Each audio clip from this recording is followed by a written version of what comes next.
At pag yan dalawang yan ang pinagsama, siguradong makakagawa ka na ng masarap na no-bake macaroni na pwede mong gawing negosyo. Gusto mo rin ba?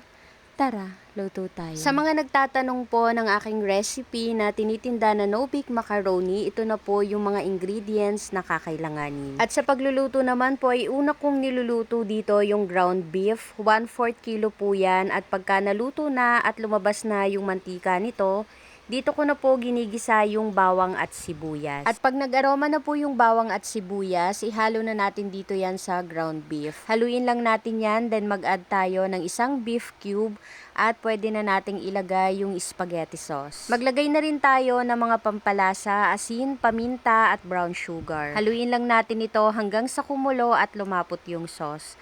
Tikman nyo na lang din po pala yan kung okay na ba sa inyo yung lasa. Kung sa tingin po ninyo ay may kulang pa, mag-add na lang po kayo. At para naman po sa ating white sauce na marami nang nagtatanong, sa isang kasirola maglagay tayo ng 1/4 ng butter or margarine. At pagka natunaw na po ito, maglagay na tayo ng 3 tablespoon ng all-purpose flour. At haluin lang natin yan hanggang sa maluto yung flour bago tayo mag-add ng 1 can ng evaporated milk at 1 pack ng all-purpose cream. Ilagay na rin natin yung cheese at haluin lang natin ito hanggang sa matunaw na yung cheese at lumapot yung ating sauce.